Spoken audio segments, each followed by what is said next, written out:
Questão 39. Com relação aos processos seletivos de estágio, trainee, relacionando com o propósito de vida, o ideal é tentar vários caminhos e áreas para tentar conquistar uma vaga ou focar apenas um no qual se encaixa melhor o nosso perfil? Eu vou responder baseado na experiência real minha e de várias pessoas que conseguiram uma boa vaga. A primeira coisa é você se conhecer bem e verificar qual vaga realmente você vai conseguir se dedicar de corpo e alma para ser o melhor profissional possível. Então, dentro disso, você estudar bem a empresa, se está alinhado com seus valores e com seus princípios.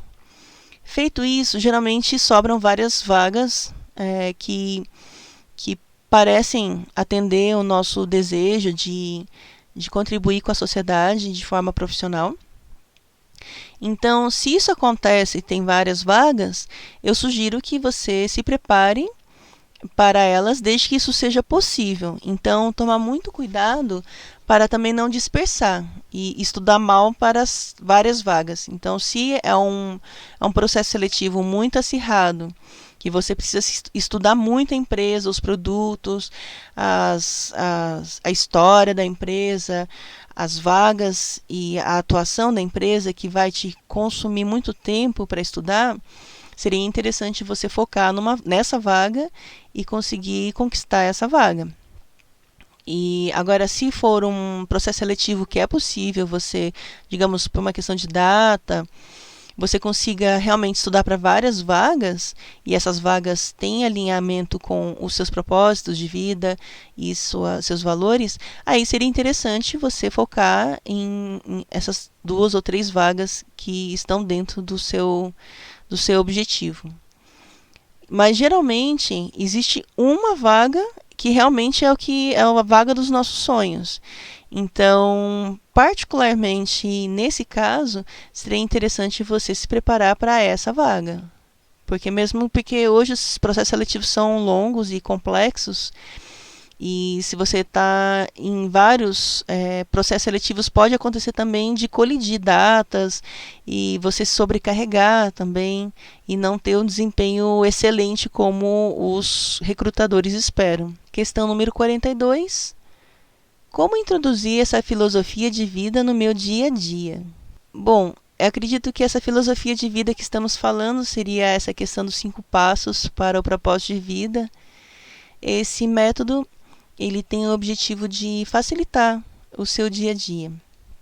Então, uma coisa imediata que pode ser feita para introduzir essa filosofia é você definir, listar quais são os seus valores, quais são os seus dons, seus talentos, e também definir quais são as suas metas a curto, médio e longo prazo. Questão 43. Como lidar com a comparação dentro de ambiente de trabalho? Às vezes me deparo com algumas situações na qual sempre me diminuo quando me comparo com outra pessoa.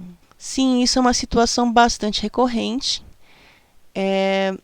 Existe uma programação mental que é bastante discutida, que é em relação especificamente às mulheres ou pessoas criadas por famílias muito tradicionais, que reprimem muito seus filhos e filhas em tudo que fazem. Então nunca nada está bom, os líderes nunca estão satisfeitos. Então tomar um pouco de cuidado para que esse tipo de programação não influencie a nossa situação atual. É muito difícil às vezes identificar quando o que sentimos é realmente o que está acontecendo, ou se o que sentimos é resultado de uma programação que vem desde a nossa infância. Então, tomar muito cuidado. E como eu posso desfazer, digamos, essa programação? É você se conhecendo melhor, e novamente entra a questão do Ayurveda, de você procurar a sua natureza original e entender melhor por que você age de uma certa forma. Então, por exemplo, se tem uma situação em que você se diminui quando se compara com uma outra pessoa, talvez o ideal seria você não se comparar com outra pessoa, e sim se comparar com você mesmo, exercendo o melhor daquela função.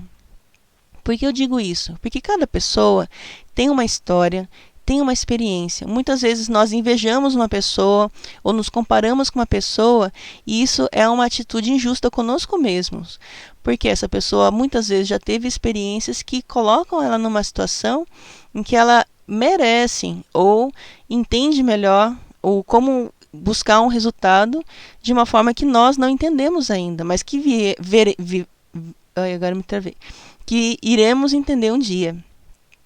Então é muito importante a não comparação, né? Então, se você vai fazer uma atividade, procure informações técnicas de como isso deve ser realizado com perfeição, com excelência, e como as outras pessoas precisam que esse trabalho seja feito de uma forma excelente, mas evitar a comparação com o trabalho já feito de outra pessoa. Por exemplo, se você é um patinador, você não vai ficar olhando a apresentação de outros patinadores, porque os outros patinadores são outros patinadores com outras músicas, com outros patins, com outras experiências, com outros tombos, outros treinadores. Então não é você. Então, mas você sabe que numa competição de patinação, você tem quesitos que você tem que cumprir, de música, de criatividade, de perfeição técnica, e é isso que você vai ter que fazer. Então, é muito mais importante você entender quais são os parâmetros importantes nesse ambiente de trabalho, com a função e com o trabalho que você tem que realizar, do que se comparar com outras pessoas, porque geralmente a comparação é detestável, ela vai sair ruim para alguma das partes. Então, procure parar de se comparar e parar de falar da vida de outras pessoas, e procure usar você mesmo como referência.